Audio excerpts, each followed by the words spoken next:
Well, Grant, we're in the heart for the next round, which is the main thing. Obviously, we've got Devon Vale, but by goodness, you had to work hard for that tonight. We certainly did. First and foremost, that's before the game.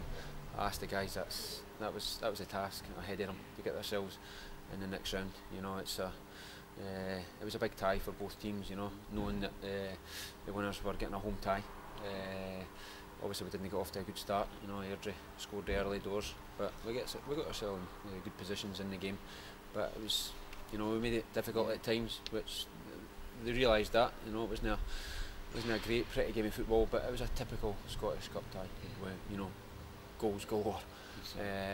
Probably mistakes galore. On a night like this, the pitch was, it was skiddy and the ball was skating about, and it was one of the nights that. It was unfortunate, but mistakes were going to happen. But we're through, and that's the main thing. And you did get a bright response for the team, losing what was a really decent early goal that Airdrie scored. You got the right response when it was needed. Yeah, definitely. Obviously, from our point of view, it's disappointing losing a goal so early. From a throw-in as well initially. But as you say, we got the response. We got ourselves ahead.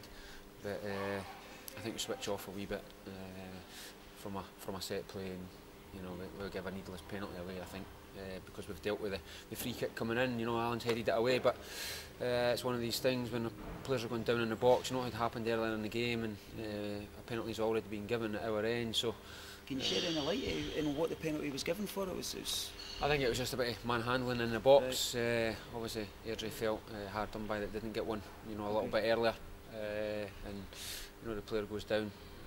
He's given the penalty.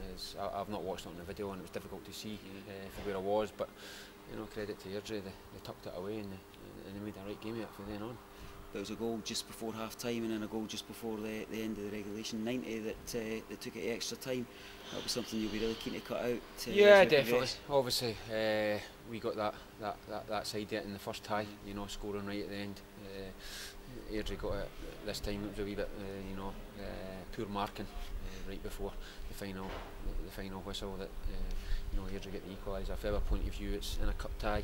When you're ahead, it's a case of defending as a team, not just the defence, but defending as a team, trying to keep them as far away from the goal as possible. But it's a free header, and it's disappointing from our point of view.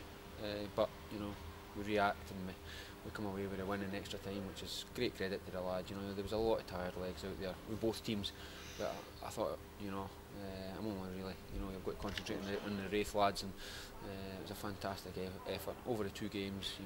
The effort that everyone involved has put in has been magnificent. You could certainly see when questions were asked that the team were up for it, and I saw you kind of gene them up at both at half time and extra time and pre that kind of section of the match, and they gave you a response there. They looked that they stuck together and stuck to the task. They clearly wanted it. Yes, definitely. That's one thing that I said to the boys. It's great character. They stick together, and obviously you do try and gee them up because it's a cup tie. We've been there ourselves. Airdrie they're going to throw everything. They've nothing to lose when they're behind in extra time. We'll hang on well to see the game out. I know it's unfair sometimes as we ask questions to pick out players, but I thought that Anderson, great finish for the goals, but also I thought up and down the line, Thompson was a real handful in both halves of the pitch. Yeah, obviously it's hard to single anyone out individually. It's a great team performance, but as you say, Grant Anderson, he's got himself back in the team, and he's got great energy, great legs about him, and he probably could have had more goals tonight. He had some great chances, and that typifies Jason's performance. The type of person he is. He's a great athlete. He wants to get forward. But for me, it's the whole team, everyone. Joe Hamill comes in tonight. He's not been in the team the last couple of weeks, and he comes in tonight and gives a great performance. And he felt his knee slightly there, and he did, but he wanted to stay on the pitch, and it was. That's a desire you want for your players. Obviously, we missed out having David Smith tonight as well, who was fantastic on Saturday. But it's when someone's not there, it's an opportunity for another player, to come in and do well. And it's a great team performance tonight. You just got to touch on what my next point was going to be there, and that's this headache that managers seem to really like, where they've got selection problems for the right reasons. We've got Smith coming back, we've got Hamill who's played himself into contention, Brian Graham, Dave McGurn in the periphery of things, with his fitness improving. That's a headache that you want. Definitely. Obviously, you can only put 11 players out on the pitch at one time, but to have the selection that I've got at this moment in time is fantastic. Nobody wants injuries or suspensions, and I'm sure that spell will come along. But at this moment in time, everyone in there is fighting for a jersey, and it shows the fighting spirit and the togetherness that the lads have got.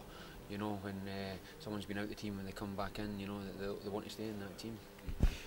The Derby game's up next, and that's no extra motivation needed. However, something that I've kind of sensed through speaking to players over the recent weeks, it strikes me that the game along at East End is a game where some of the play staff don't feel that they represented themselves and how this team go about their business as well as they could have. You think that's a wee bit added incentive for Saturday? Yeah, definitely it will be for the players. I've been there myself, where going to East End Park, it's a huge game and it's one you should look forward to. But if you don't perform well or come away with a result that you feel you were capable of, you're disappointed and you want to rectify that. And Saturday's a chance for us to do that. We know how big a game it is. It's great for the club, it's great for the supporters. Both sets of fans are always fantastic at these games. And as a player, it doesn't matter the size of the derby. Whether it be an Old Firm derby, a El Clasico, or a derby's a derby, and it has its level at all leagues and around the world. And this is a huge game for both clubs. In time for a bit of a rallying call to the support. It's a Wraith Rovers team that are in a bit of form. They're showing that when it's backs to the wall, they're fighting, but also playing some nice football as well. So it's a good time to get along to Starks Park and add some vocal support. Yes, definitely. The fans have been fantastic. Home and away this season, and long may it continue. And hopefully we can get the right result on Saturday for the players and the fans. Well, I know speaking to you before Saturday past match, you were after 3 wins and a bounce. That's 2. So good luck on Saturday for the third. Yep, thanks very much. Cheers.